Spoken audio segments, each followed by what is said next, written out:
Hello students, class 12 episode 12 electrostatics का अगला जो पार्ट है वो स्टार्ट करते हैं। लास्ट पार्ट में हमने वेक्टर फॉर्म डिस्कस किया था, अब आगे कंटिन्यू करते हैं। आज हम डिस्कस करेंगे इक्विलिब्रियम प्रॉब्लम्स। बेसिकली बहुत इंपॉर्टेंट प्रॉब्लम्स हैं इलेक्ट्रोस्टैटिक्स में, सीबीएसई पॉइंट ऑफ व्यू से तो खास करके। आपको बोला जाता है कि आपको इक्विलिब्रियम की पोजीशन फाइंड आउट करनी है, चार्ज की नेचर फाइंड आउट करनी है और क्या फाइंड आउट करने को बोलते हैं, आपको चार्ज की वैल्यू फाइंड आउट करने को बोलते हैं। तो आप बेसिक तरीके से इन क्वेश्चंस को कर सकते हैं। तो यूट्यूब चैनल को सब्सक्राइब कीजिए, हमें व्हाट्सएप और टेलीग्राम पे आप ज्वाइन कर सकते हैं, लिंक आपको डिस्क्रिप्शन बॉक्स में मिल जाएगा, और हमें इंस्टाग्राम पे आप फॉलो कर सकते हैं। तो डू सब्सक्राइब द चैनल। चलिए शुरू करते हैं हमारा 12th एपिसोड, जिसमें हम लोग इक्विलिब्रियम प्रॉब्लम डिस्कस करने वाले हैं। तो देखिए, पहले तो ना इक्विलिब्रियम का मतलब अपने को पता होना चाहिए।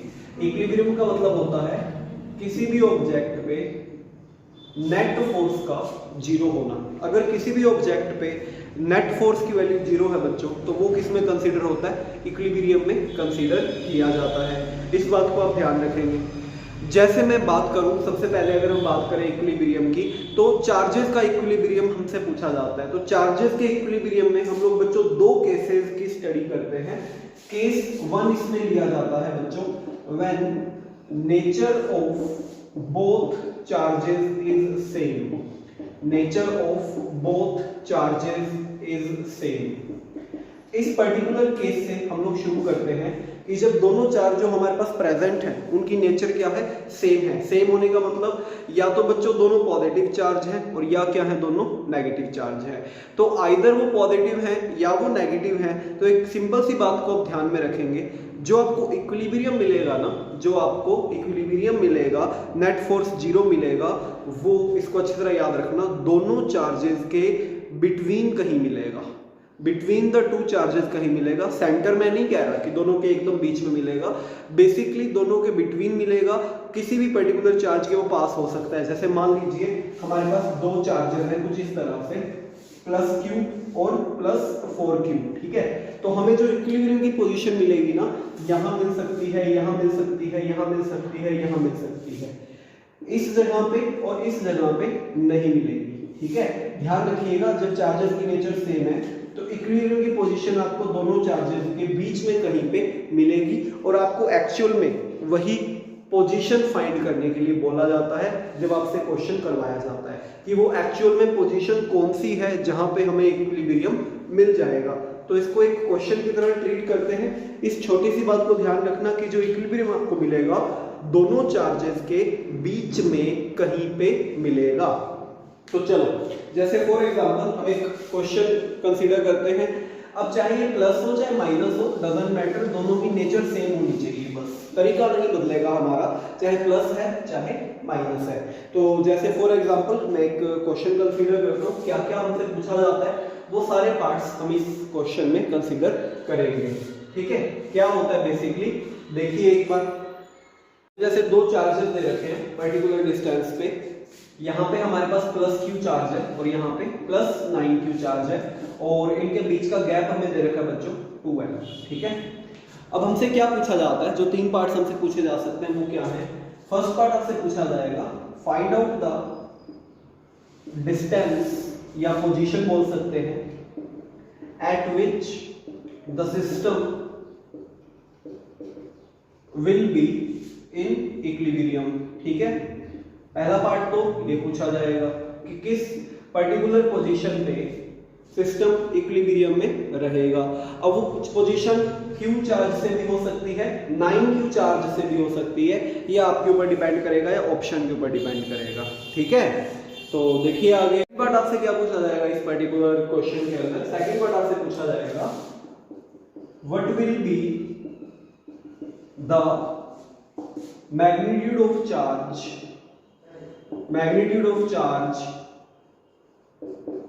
placed at that distance to maintain equilibrium. मतलब उस पर्टिकुलर जगह पे कौन सा चार्ज रखा जाए, क्या वैल्यू रखी जाए चार्ज की कि इक्विलिब्रियम क्या रहे बच्चों? मेंटेन रहे। और थर्ड आपसे पूछा जाएगा इसके अंदर, नेचर ऑफ चार्ज, उस चार्ज की नेचर क्या होगी, पॉजिटिव होगी या नेगेटिव होगी। तो वन बाय वन इस क्वेश्चन को सोल्व करते हैं, तीनों पार्ट्स हम लोग डिस्कस करेंगे। आईआईटी के अंदर एक बार क्वेश्चन आया हुआ है इस टाइप का, सीबीएसई में भी एक दो बार पूछा गया है, तो काफी इंपॉर्टेंट कंसेप्ट है, आप लोग ढंग से समझिएगा। सबसे पहला स्टेप हमारा जो रहेगा, find out the distance eight which the system will be in equilibrium. बहुत आसानी से इसको हम लोग कवर अप कर सकते हैं। कैसे, देखिए हम क्या करेंगे ऐसे क्वेश्चंस को करने के लिए, हम लोग एक काम करेंगे, सबसे पहला पार्ट करें, हम लोग एक काम करते हैं, यहां से x डिस्टेंस पे कोई चार्ज q एज्यूम कर लेते हैं जिसकी हमें वैल्यू फाइंड आउट करनी है या जिस पे इक्विलिब्रियम मेंटेन रहेगा। x डिस्टेंस पे एक स्मॉल q चार्ज हमने ऑब्टेन कर लिया, एज्यूम कर लिया, जहां पे अब इक्विलिब्रियम हमें मिल सकता है। हमें बस इस x की वैल्यू निकालनी है, तो कैसे निकालेंगे, देखिए बेसिकली वो क्या रहा है, अगर आप थोड़ा ध्यान से देखें, पिछली वीडियोस में मैंने आपसे डिस्कस किया था, अगर आप ध्यान से देखें तो ये प्लस q वाला जो चार्ज है, इस q चार्ज पे इधर की तरफ एक फोर्स लगाएगा, लेट दैट इज F1। उसी तरह से प्लस 9q इस q पे एक फोर्स लगाएगा, लेट दैट इज F2। अब हम चाहते हैं कि हमारा सिस्टम कहाँ रहे, इक्विलिब्रियम में रहे, सिस्टम इक्विलिब्रियम में रहे, मतलब उस पे जो नेट फोर्स है बच्चों वो क्या रहे, जीरो रहे। तो नेट फोर्स जीरो होने का मतलब यहाँ पे आप क्या लिख सकते हैं, आप यहाँ पे लिख सकते हैं कि mod of F1 equal to mod of F2, तभी तो नेट फोर्स जीरो रहेगा। मतलब अगर ये दोनों आपस में इक्वल होंगे तभी तो इनका नेट क्या आएगा, जीरो आएगा। क्यों, क्योंकि डायरेक्शन ऑपोजिट है। आपको पता है जब दो वेक्टर्स की डायरेक्शन ऑपोजिट हो और मैग्नीट्यूड सेम हो तो उनका नेट क्या आता है, हमेशा जीरो आता है। तो यही यहाँ पे होने वाला है, दोनों का मैग्नीट्यूड क्या होना चाहिए, सेम होना चाहिए, बस दोनों का मैग्नीट्यूड पुट करें। तो अगर आप ध्यान से देखें F1 का मैग्नीट्यूड मतलब Q और Q के बीच लगने वाला फोर्स क्या लिखा जाएगा, Q by x square equal to 9q और q के बीच बच्चों K 9q by 2l minus x whole square. ठीक है, अब क्या करो, जो कैंसिल होता है कैंसिल करो, K से K Q कैंसिल आउट हो गया। देखिए हमारे पास बचता है 1/x square equal to 9/2l minus x whole square. ठीक, अब इसको सोल्व करने के लिए आप दो तरफ स्क्वायर रूट ले लो, स्क्वायर रूट जैसे ही आप कंसीडर करेंगे 1/x 3/2l minus x, cross multiply कर दे बच्चों, तो करो 2l minus x is 3x और 2l इक्वल्स टू कितना आ जाएगा, 4x आ जाएगा। 2l minus x is 3x और 2l इक्वल टू 4x, यहां से x की वैल्यू बच्चों आ जाएगी l/2। तो ये हमारा पहला पार्ट कंप्लीट हो गया, हमें x इक्वल टू l/2 पे इक्विलिब्रियम की पोजीशन मिल जाएगी। आप अपना आंसर कैसे लिख सकते हो, आपका आंसर लिखा जा सकता है at l/2 from plus q और देखिए बची हुई डिस्टेंस कितनी है, 2l माइनस l/2 मतलब 3l/2 और 3l/2 फ्रॉम 9q। इस तरह से आप इन क्वेश्चंस को सोल्व कर सकते हो। तो आपको जो आउटपुट मिलेगा वो इस तरह से फाइंड होगा। समझ आ गया, अच्छी तरह से आप इसको समझिए। अगर एक बारी में नहीं आपको समझ आया तो फिर से आप रिवाइंड करके देखिए, अच्छी तरह से कंसेप्ट समझिए, यही कंसेप्ट फॉलो होने वाला है। ये हमारा पहला पार्ट था, ये हमारा इस क्वेश्चन का पहला पार्ट था। इक्विलिब्रियम हम लोगों ने फाइंड आउट कर लिया है। क्लियर, पॉज करके नोट कर लो, अच्छी तरह समझ लो मैंने क्या क्या किया है। अब हम चलेंगे इस क्वेश्चन के सेकंड पार्ट की तरफ। ठीक है, सेकंड पार्ट कहता है कि ये जो चार्ज Q यहाँ पे रखा हुआ है ना, इसकी वैल्यू कितनी होगी, what will be the value of charge. अब इस चीज को आपको समझना है। देखिए इक्विलिब्रियम का मतलब क्या होता है, जब भी कोई सिस्टम इक्विलिब्रियम में होता है तो एक सिंपल सा काम आपको ध्यान रखना है। इसका मतलब क्या है, जब भी कोई सिस्टम इक्विलिब्रियम में है, इसका मतलब ये है, मान लीजिए इन दोनों के बीच फोर्स F1 लग रहा है, इन दोनों के बीच बच्चों फोर्स F2 लग रहा है, और ये जो दो चार्जेस ये हैं इनके बीच फोर्स क्या लग रहा है, F3 लग रहा है।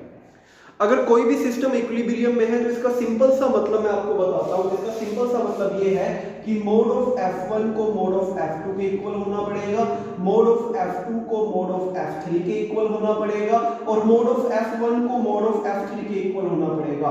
मतलब सभी फोर्सेस को आपस में इक्वल होना पड़ेगा, तभी आपका नेट सिस्टम का इक्विलिब्रियम क्या रहेगा, जीरो रहेगा। अदरवाइज एक भी अगर नॉट इक्वल टू में आ जाता है तो आपके सिस्टम का जो इक्विलिब्रियम है वो डिस्टर्ब हो जाएगा, और हमें वो केस नहीं चाहिए। तो सिस्टम को इक्विलिब्रियम में रखने के लिए जितने भी फोर्सेस यहाँ काम कर रहे हैं, जितने भी चार्जेस प्रेजेंट है, उन सबको क्या करना पड़ेगा, इक्वेट करना पड़ेगा, उन सबको इक्वल रखना पड़ेगा। ये सबसे इंपॉर्टेंट कंसेप्ट आपको ध्यान रखना है। अब देखिए, अगर मेरे को क्या निकालना है बच्चों, स्मॉल क्यू की वैल्यू निकालनी है। अगर मैं F1 और F2 को इक्वल करता हूं, जैसे मैंने पिछले केस में किया था, तो वहां पे तो स्मॉल क्यू कैंसिल हो रहा था, तो मेरा आंसर वहां से तो आएगा नहीं, क्योंकि मेरे को तो स्मॉल क्यू फाइंड आउट करना है, क्यों, और वहां से स्मॉल क्यू क्या हो जाता है, कैंसिल हो जाता है। तो मेरे को क्या करना चाहिए, मेरे को एक छोटा सा काम करना चाहिए, या तो मेरे को F2 इक्वल टू F3 का यूज करना चाहिए, या मेरे को F1 इक्वल टू F3 का यूज करना चाहिए। ठीक है, मान लीजिए मैं F2 इक्वल्स टू F3 का यूज करता हूं। F2 मतलब बच्चों ये वाला फोर्स, और F3 मतलब ये वाला फोर्स। तो मैंने यूज किया mod of F2 equal to mod of F3।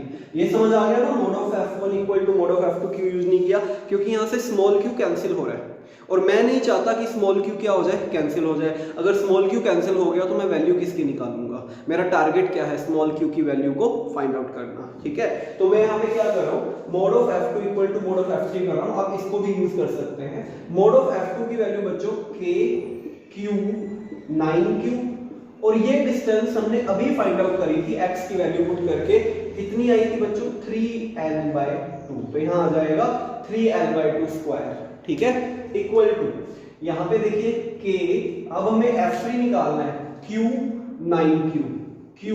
9q upon बच्चों q और 9q के बीच का गैप कितना है, 2l है। q और 9q के बीच का गैप 2l है, तो यहाँ पे क्या लिखा जाएगा, 2l लिखा जाएगा।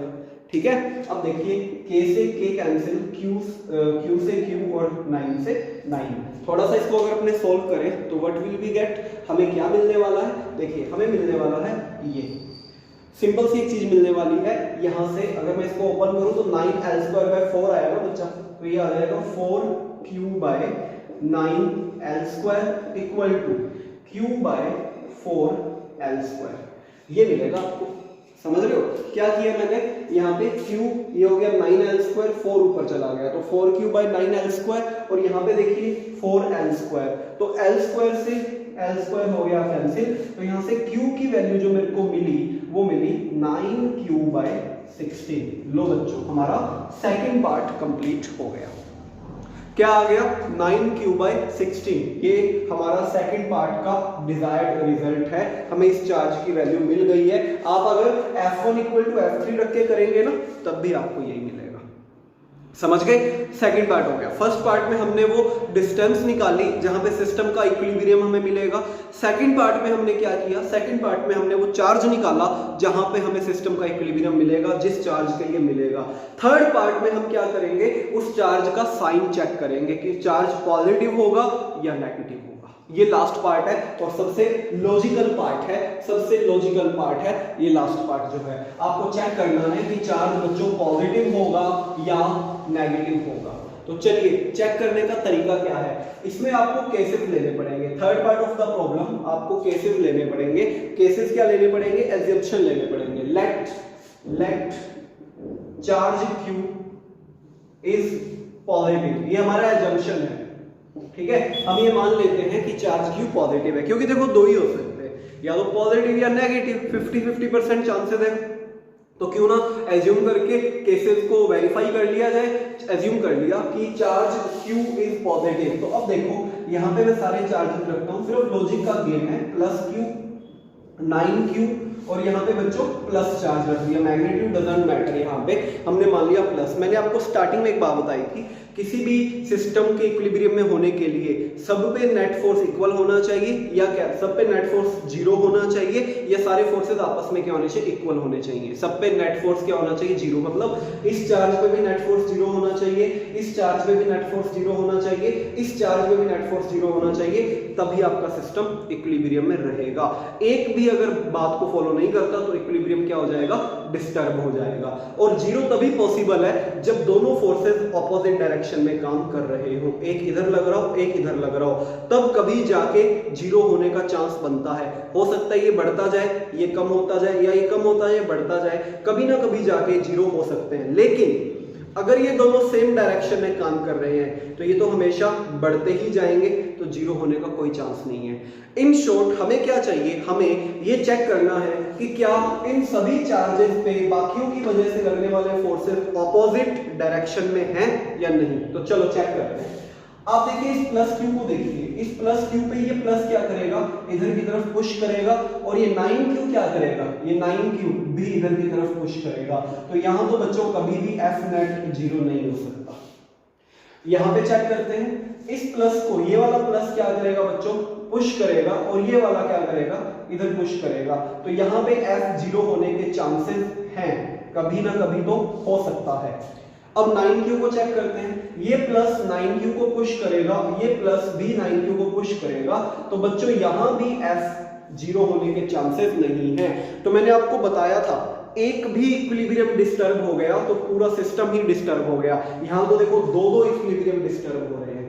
तो plus is not that sign, plus is not that sign जिसके लिए इक्विलिब्रियम आएगा। तो आंसर तो हमारा आ गया है कि minus will be the sign, क्योंकि दो ही ऑप्शन है ना, या तो प्लस या माइनस। अगर हम क्रॉस चेक करना चाहें तो देखिए क्रॉस चेक कैसे करेंगे, माइनस को कैसे क्रॉस चेक करेंगे। एक काम करते हैं, let q is negative, let charge q is negative, और वेरीफाई करते हैं अपने आंसर को, क्या हमारा आंसर सच में माइनस है। तो चलिए यहाँ पे बच्चों प्लस, यहाँ पे माइनस था और यहाँ पे प्लस हो गया, ठीक है। अब देखिए इस पर्टिकुलर चार्ज के ऊपर, प्लस के ऊपर, ये माइनस क्या करेगा, इसको अट्रैक्ट करेगा, और ये प्लस इसको क्या करेगा, रिपेल करेगा। तो यहाँ पे f जीरो होने के चांसेस हैं। माइनस पे आ जाइए, ये प्लस अपनी तरफ अट्रैक्ट करेगा, ये प्लस अपनी तरफ अट्रैक्ट करेगा, तो बच्चों यहाँ भी f जीरो होने के चांसेस है, इक्विलिब्रियम मिलने के चांसेस है। लास्ट वाले को पकड़ो, इस प्लस को ये माइनस अट्रैक्ट करेगा और ये प्लस रिपेल करेगा, ये माइनस अट्रैक्ट करेगा, ये प्लस रिपेल करेगा, तो यहां भी जीरो होने के चांसेस हैं। मतलब यहां किसी भी सिचुएशन में इक्विलिब्रियम डिस्टर्ब नहीं हो रहा है। अगर इक्विलिब्रियम डिस्टर्ब नहीं हो रहा है तो the desired sign of the charge is minus. तो हमारा सिंपल सा आंसर आ गया। हमारा आंसर क्या आया बच्चों, चार्ज विल बी नेगेटिव। तो हमारा फाइनल आंसर क्या बनेगा इस पूरी न्यूमेरिकल प्रॉब्लम का, फाइनल आंसर ये बनेगा बच्चों, देखिए फाइनल आंसर इस पूरे न्यूमेरिकल प्रॉब्लम का ये बनेगा, the equilibrium will be obtained at a distance, जो हमने फाइंड आउट करी थी, जो भी डिस्टेंस हमने फाइंड आउट करी थी, L/2 from plus q with a charge. जो चार्ज हमने निकाला था कितना था, नेगेटिव में हमारा एक चार्ज जो आया था वो हम यहाँ पे पुट कर देंगे, 9q/16 था आई थिंक, तो वो चार्ज हम यहाँ पे पुट कर देंगे with a charge of minus 9q/16। तो that is our final answer. इस तरह से आप क्वेश्चन को सोल्व करेंगे। समझ आया। अब इनमें से कुछ भी आपसे पूछा जाए आप बता सकते हैं, चार्ज की वैल्यू क्या होगी, मैग्नीट्यूड क्या होगा, डिस्टेंस क्या होगी। क्लियर। एक होमवर्क क्वेश्चन आपको मैं देता हूं, अच्छी तरह इस क्वेश्चन को एक दो बार समझना, उसके बाद आप लोग इस क्वेश्चन को ट्राई करना, definitely you will able to do the question. तो ज्यादा मैं लंबा चौड़ा क्वेश्चन नहीं लिखूंगा, सिर्फ मैं डाटा बदल रहा हूं और आपको बोल रहा हूं कि यहाँ पे बच्चों माइनस क्यू है, यहाँ पे माइनस 9q है, और यहाँ पे जो डिस्टेंस हमें दे रखी है वो 16L दे रखी है। ठीक है, आपको क्या बोला गया, repeat the above problem, repeat the above problem. जो ऊपर मैंने आपको क्वेश्चन समझाया था उसको आप इस पर्टिकुलर डाटा के लिए रिपीट कर दीजिए। ठीक है, समझ आया। होप आपको ये चीज क्लियर हुई होगी। जब सेम चार्जेस की नेचर होती है तो इक्विलिब्रियम कैसे ऑब्टेन होता है पता लग गया। नेक्स्ट वीडियो में हम क्या डिस्कस करेंगे, अगर चार्जेस की नेचर को ऑपोजिट कर दिया जाए, अगर चार्जेस की नेचर को ऑपोजिट कर दिया जाए, प्लस माइनस कर दिया जाए, तो इक्विलिब्रियम हमें कैसे मिलता है, किस डिस्टेंस पे मिलता है और किस चार्ज के लिए मिलता है। ठीक है, सब्सक्राइब आवर यूट्यूब चैनल, जुड़े रहिए, बने रहिए, टेलीग्राम ज्वाइन कीजिए, इंस्टाग्राम ज्वाइन कीजिए और हमें फॉलो कीजिए। स्टे कनेक्टेड, मिलते हैं नेक्स्ट क्लास में। Till then take care, bye bye. And पिछली वीडियो आप सारी कंप्लीट कर लो, तभी आपको अगली वीडियो समझ आती जाएंगी। ठीक है, मिलते हैं नेक्स्ट वीडियो में।